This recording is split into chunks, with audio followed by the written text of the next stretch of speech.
A história dos quilombos no Brasil, a luta e resistência comuns nessas comunidades estão presentes nas obras de Rafael Sanzio e Manuel Barbosa Neres.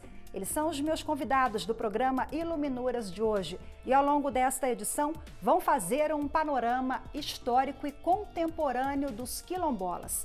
Rafael Sanzio é professor da Universidade de Brasília, autor de várias publicações relacionadas aos quilombolas e à história dos africanos escravizados no Brasil. O conceito de quilombo, desde o início, já é um conceito que ali se concentrava o Brasil excluído. O Brasil que não tinha espaço, que não tinha vez. O professor Manuel Barbosa Neres é autor do livro Quilombo de Mesquita, História, Cultura e Resistência. O reconhecimento de si mesmo como pessoa que tem direito à voz é uma luta muito atual. Originalmente, os quilombos foram regiões de grande concentração de escravos, escondidos nas matas e montanhas do Brasil colonial. O isolamento foi parte da estratégia que garantiu a sobrevivência naquela época. Hoje, eles também estão presentes em grandes centros. Um levantamento da Fundação Cultural Palmares aponta 3.524 grupos remanescentes de escravos no país. Entre eles, o Quilombo Mesquita, que fica a 70 quilômetros do centro de Brasília. Em uma área sossegada na cidade ocidental, em Goiás, com resquícios centenários e costumes tradicionais, vive a quinta geração de remanescentes quilombolas. Em meio ao desenvolvimento urbano, a comunidade rural resiste às pressões política e econômica sobre o território. O meu primeiro convidado é o autor da obra Quilombo Mesquita, História, Cultura e Resistência. Ele também é professor, pesquisador e coordenador do Centro de Convivência Negra da Universidade de Brasília. Ao meu lado, Manuel Barbosa Neres. Seja bem-vindo ao programa. Obrigado, é um prazer estar aqui. Espero que possa contribuir com essa discussão relacionada aos quilombos. Manuel, o seu livro é fruto de um profundo trabalho sobre a história dos moradores do Quilombo Mesquita. Você faz o recorte desde a chegada dos portugueses até os dias atuais. Como é que surgiu a ideia de transformar essa pesquisa científica em um livro? Foi assim um tipo de, digamos, de sentimento de dever com relação a essa comunidade, porque uma vez que nós tivemos acesso, que conhecemos, que compreendemos a riqueza que ela tinha, que ela tem, então nós percebíamos que não havendo uma obra, então de uma certa forma, não que diminuía a história, mas que estava faltando alguma coisa. E aí então que nós decidimos pela construção de um trabalho de pesquisa, e começou tudo de conversas bem formais, né? Aquele primeiro contato era por volta de 1984, que eu tive a oportunidade de conhecer a comunidade. E então, naquelas conversas boas, do cafezinho, de um pão de queijo, etc.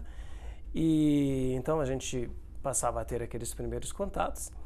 E à medida que nós íamos conversando, que íamos conhecendo cada vez mais as pessoas e a comunidade, percebíamos que, além da história contada, né, dos bons causos e daquelas versões apresentadas, faltava um material escrito, digamos assim, mais documentado. E aí, então, a gente foi conversando ainda informalmente, até que surgiu a oportunidade de fazer isso mesmo com uma pesquisa. Tivemos a oportunidade de começar um trabalho vinculado a mestrado em educação. E aí, então, nós começamos a pensar mais seriamente o assunto, conversamos na comunidade, e aí decidimos que seria o momento mesmo de aprofundar aqueles trabalhos, de fazer um pouco a costura do oral, do contado, com pesquisado, com documentado. Passamos a visitar vários lugares que tinham documentos, aqueles mais antigos, igrejas, museus, etc. Em quanto tempo, em média? Isso em torno de 2 anos, 3 anos. Após isso, ficamos mais um ano, e assim com pesquisa mais intensa, já pensando a publicação do livro. E a gente conferiu dados, reentrevistamos algumas pessoas até que surgiu, assim, até que veio o momento mesmo da publicação.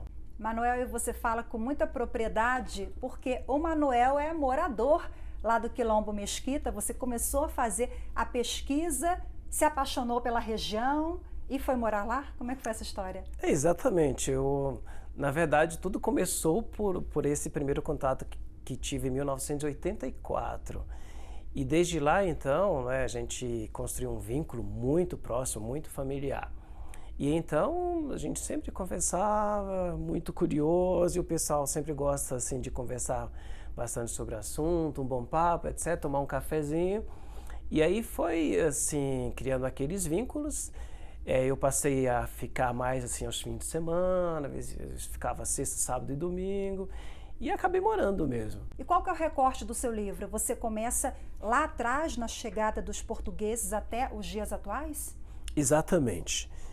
Nós fazemos aí um recorte, pelo menos a partir de 1746, com a chegada dos bandeirantes, né, lá na região, que depois acabou sendo batizada de Santa Luzia, hoje Lusiânia. Até os anos atuais, até então pelo menos 2017. Só que ainda tem um pequeno detalhe, porque antes de Lusiânia, houve a fundação de Pirenópolis. Que fica em Goiás, né? Lusiânia, Bem próximo a Lusiânia. E aí então há uma possibilidade também de que o vínculo dos mesquitas esteja também relacionado a Pirenópolis. Mas nós, digamos assim, focamos mais na relação da fundação de Lusiânia em 1746. Então é a partir daí que a gente começa o trabalho assim de uma maneira mais intensa. E você fala também sobre esses problemas atuais de especulação imobiliária na região. Tem vários problemas ali, vocês precisam driblar muita coisa, né? De uma certa forma, os problemas, considerando aí o início do século XVIII, como também, digamos, os anos atuais, não alteraram muito, não. Porque são situações de opressão, situações assim de dificuldades extremas que o povo negro, que o povo quilombola enfrenta e que praticamente eles têm que fazer a luta deles todos os dias. Evidentemente mudaram-se as formas de fazerem isso e também as formas, digamos assim, da pressão, da violência e tal.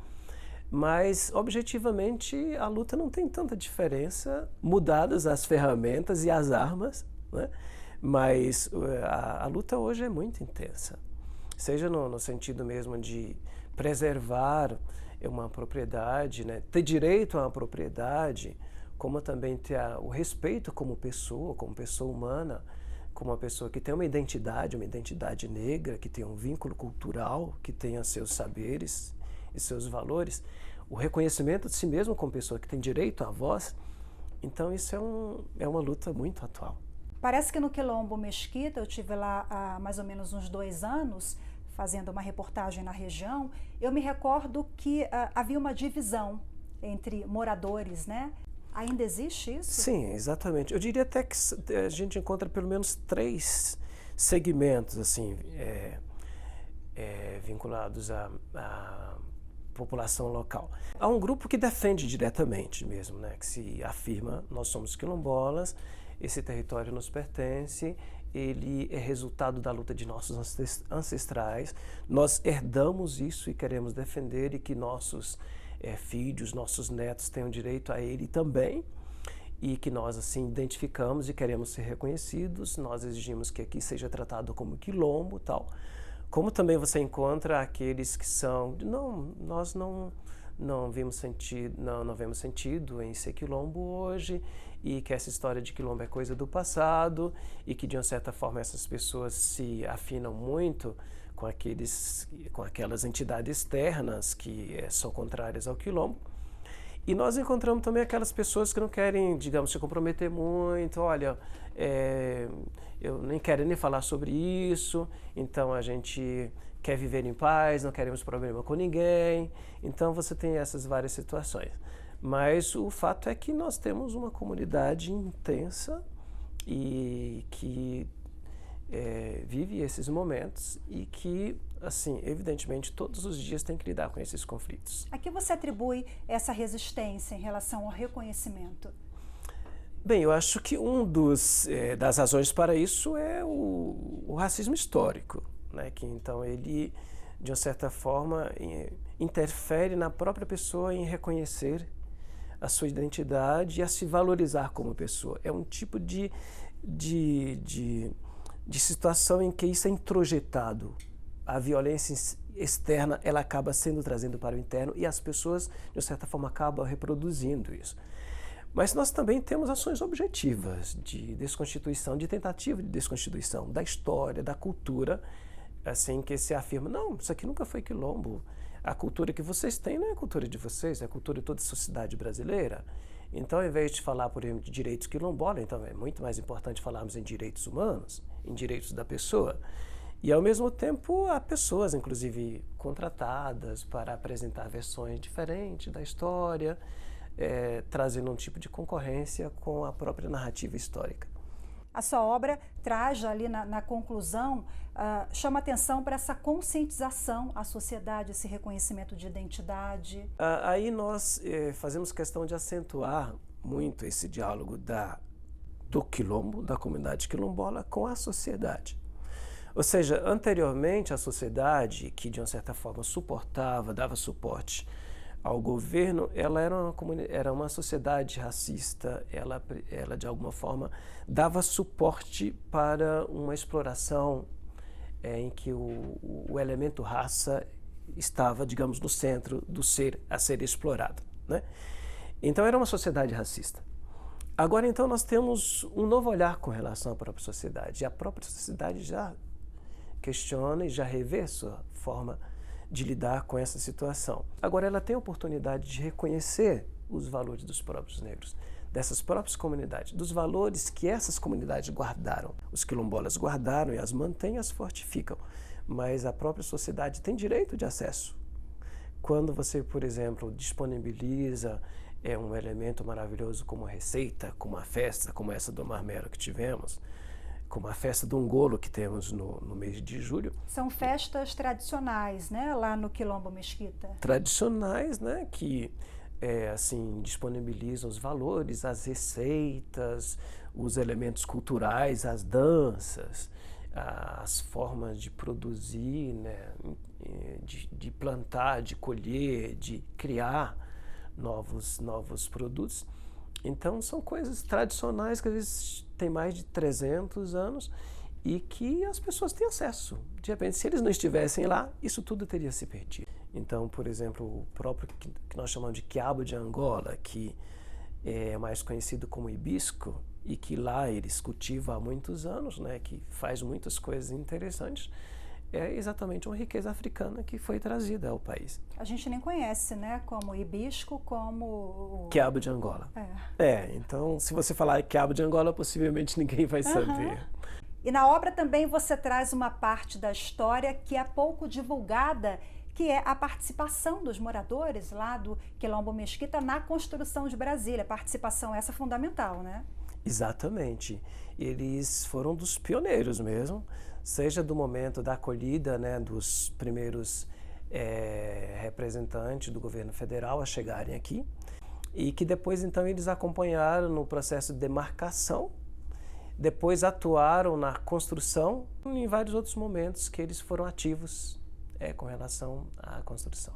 Eu não posso terminar o programa sem pedir para você ler um trechinho da conclusão do livro. Você já adiantou aqui para a gente que é uma espécie de reflexão. Né? Sim. Por favor, perfeito. Escolha um trecho e compartilhe conosco. Então, vamos a esse trecho aqui.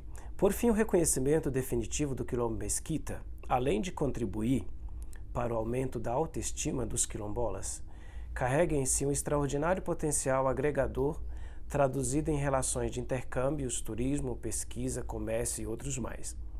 Quando os antepassados se desdobravam para sobreviver e resistir aos sofrimentos da escravidão, pode ser que faziam isso por acreditar que viriam dias melhores, ou talvez sequer tivesse ideia da dimensão que iria se tornar o seu legado. Hoje, por sua vez, pode ser que a sociedade não saiba da importância e como preservar a riqueza material e imaterial de que é herdeira. E com essa bela reflexão, eu agradeço a sua entrevista. Nós terminamos o primeiro bloco. Manuel Barbosa Neres, que é autor da obra Quilombo Mesquita, História, Cultura e Resistência. Parabéns pelo seu trabalho. Obrigada. Eu que agradeço, espero que tenha contribuído com essa reflexão e, evidentemente, para que a sociedade tenha acesso a essa riqueza do nosso quilombo.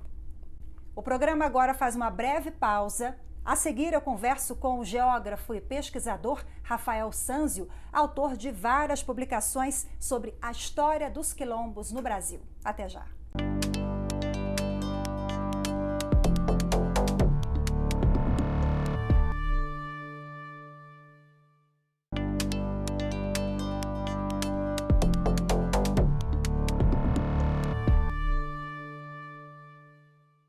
O programa está de volta e quem está comigo neste segundo bloco é o pesquisador, geógrafo, coordenador do projeto Geografia Afro-Brasil, também coordena o Centro de Cartografia da Universidade de Brasília, é o Rafael Sanzio. Seja bem-vindo, obrigado pela presença. Obrigado a vocês, a TV Justiça, essa casa, né? Essa casa de Xangô, né? A casa justiceira, então eu que agradeço poder estar aqui. Eu queria começar perguntando para você qual o lugar do negro quilombola no território brasileiro. Olha, Rafaela, eu acho que a gente tem que lembrar pelo menos um pouquinho, olhar um pouquinho para trás para o Brasil e ver que o início do Brasil, o Brasil oficial, ele começa com um tripé. A base europeia, que chega com sua inteligência para ocupar um território que já estava ocupado. Mas a sua perspectiva dominadora invisibiliza, com espírito dominador, os donos da terra, que ainda continuamos há 5 séculos chamando de índios. Os índios da Ásia, os índios da América, os índios da África. Nós, brasileiros, continuamos ainda, 2020, chamando índios de índios, quando é uma expressão do século XV, XIV.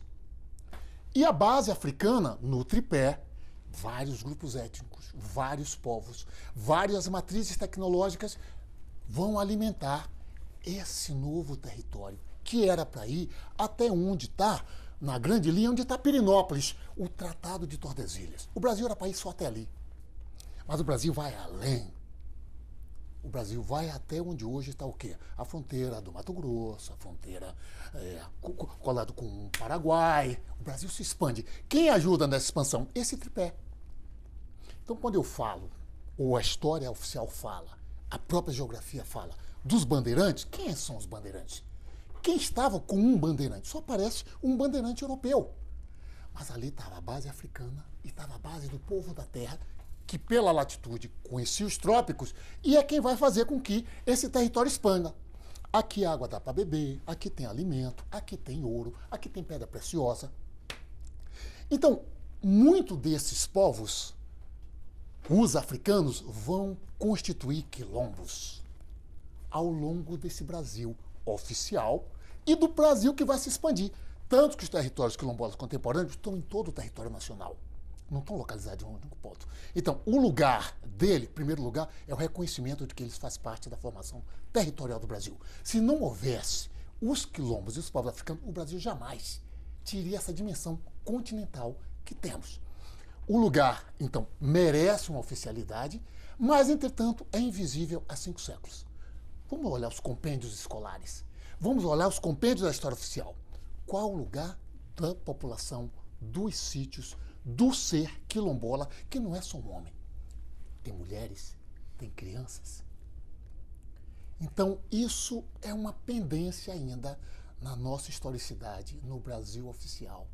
O lugar decente da estrutura quilombola que formou e forma o Brasil. Rafael, existe uma pendência também em relação à geografia que a gente aprende na escola? Ela é real? Sem dúvida nenhuma, a gente vai primeiro pegar que todo cidadão, todo ser humano é geográfico. Primeiro a gente é dinâmico, circula, se movimenta. Isso ativa algo que a gente chama o mapa mental. Ele está na casa que habitamos, então temos um endereço, uma coordenada geográfica, começa por aí. A geografia que é ensinada na escola começa com a base escolar, o ensino fundamental. Quem não tem cultura de espaço, quer cultura de espaço, não tem medo de se perder. A criança que não tem medo de se perder apegada nas coisas, apegada para ter que se libertar. Perdeu na rua, como é que eu faço? Qual é o meu lugar? Isso é cultura básica de espaço que a escola tem que ensinar, já não ensina tanto. Então, os seres vão crescendo com uma deficiência já nessa base, que eu diria que é a base da cultura de espaço, que isso é cartografia elementar. E qual a ligação desse déficit da geografia real com a história dos quilombos, dos africanos?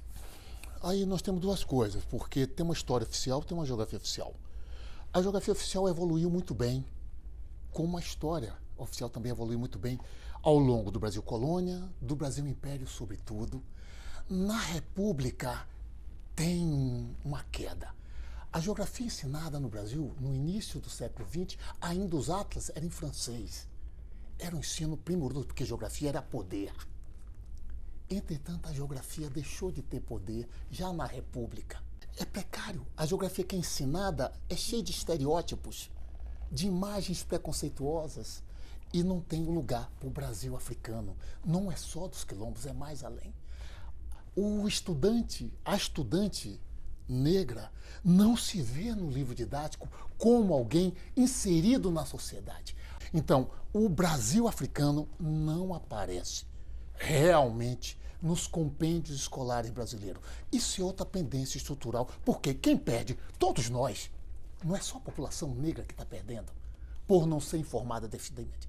O Brasil consolida com isso um país preconceituoso. Rafael, os quilombos datam do século XV e XVI. Eles fazem parte do passado, conseguem visibilidade ainda em 2020, manter os costumes, tradições, ou a gente precisa avançar muito nessa questão?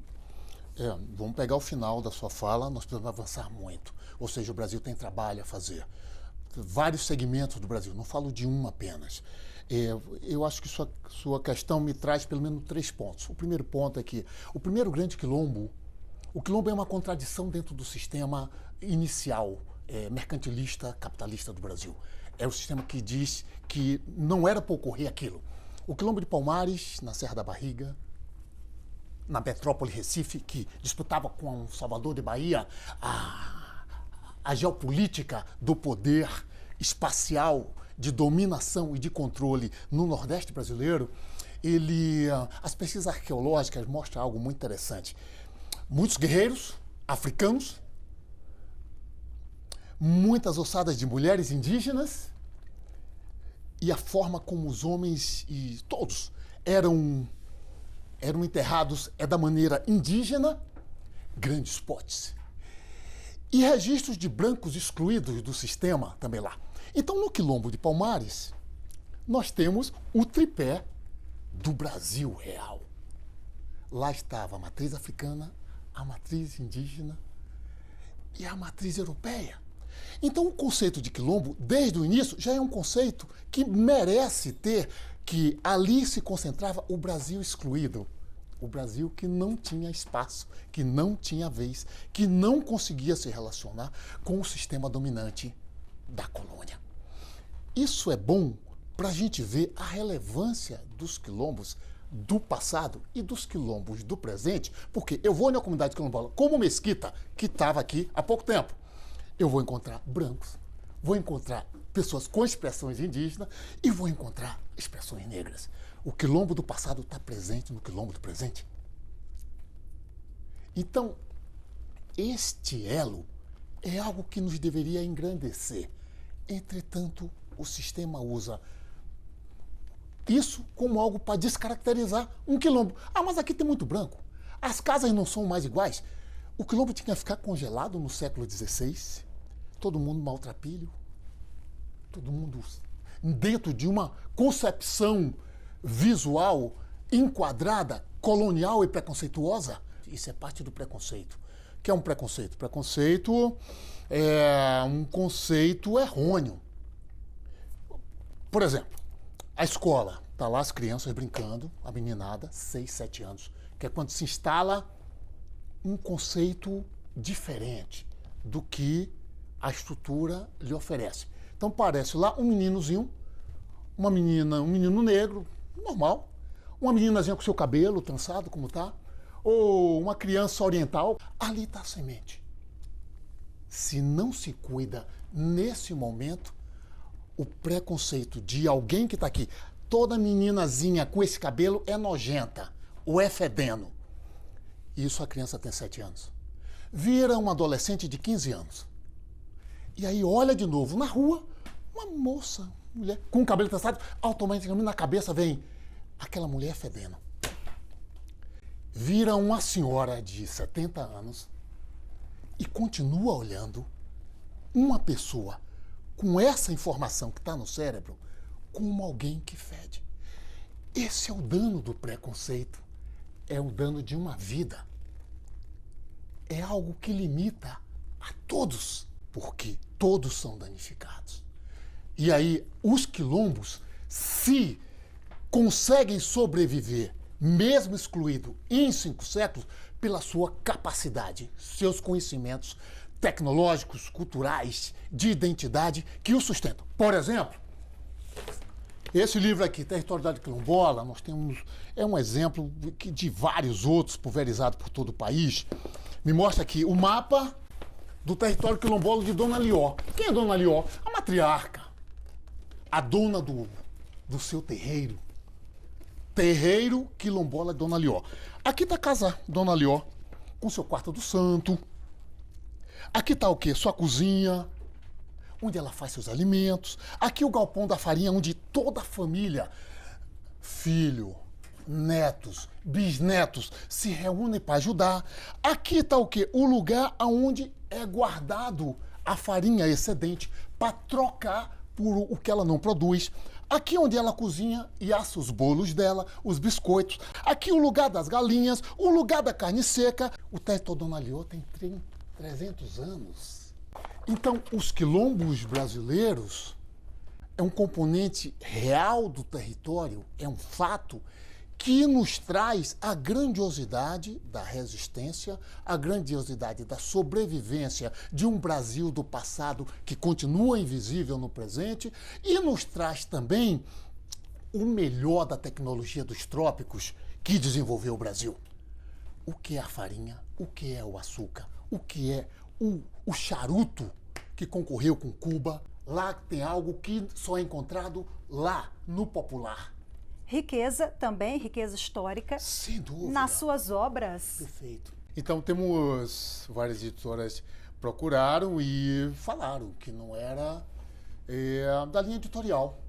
E peguei os compêndios, né? Peguei as pesquisas que eu queria que tornasse isso mais público, tivesse um outro alcance, que não na universidade, fechada, hermética, não só um relatório de pesquisa. E algumas editoras toparam entrar com uma parte. Entrou com 30%, eu entrei com um outro percentual, outros se cotizaram. E todas essas publicações iniciais do Projeto Geoafro se esgotaram. Então essas obras aqui são obras mais recentes, com parcerias consistentes que fazemos. Sempre que fazemos uma parceria, preconizamos a publicação. Uma parte disso é doado para a comunidade. Várias comunidades quilombolas do Brasil têm isso aí. Quase todos os departamentos de geografia de universidades públicas do Brasil têm um exemplar dessas publicações. Para quê? Para compartilhar essa geografia, para compartilhar essa visibilidade espacial, cartográfica de um Brasil invisível que precisa ser visível, que precisa ser oficial, que precisa ser respeitado. Quem quiser ter acesso, como é que Bem, faz? olha, eu tenho uma página pessoal, www.rafaelsanziodosanjos.com.br. Lá em publicações estão todas essas obras. Também estão as pesquisas disponíveis, também estão os e-books, também estão artigos, tá lá. E tem o portal do Projeto Geoafro Brasil, que também tem muita coisa lá pendurada que pode ser acessado. E a editora da Universidade de Brasília, a Livraria Cultura, também tem essas obras disponibilizadas para quem tiver interesse. As obras também estão disponibilizadas aqui na Biblioteca do Supremo Tribunal Federal, né? É bom saber, deixar nessa casa, como eu disse, essa Casa da Justiça, as obras do Projeto Geoafro, porque também é um retorno ao Brasil, do qual eu faço parte do Brasil acadêmico, né? Eu sou da academia, e é importante chegar no setor decisório. Aqui é setor decisório. Então, deixar essas obras para mim é mais que um prazer, eu diria até que é uma obrigação para que o Brasil africano esteja mais inserido, seja mais respeitado. A informação existe. Ela só precisa chegar cada vez mais a todos os cidadãos brasileiros. Todos precisam estudar isso. Muito obrigado pela oportunidade. Rafael, eu que agradeço a sua disponibilidade, parabéns pelo seu trabalho, muitíssimo obrigada pela sua participação. E eu agradeço a você também que acompanhou mais esta edição do programa Iluminuras. Para rever, é só acessar youtube.com/TV Justiça Oficial. Tchau, tchau.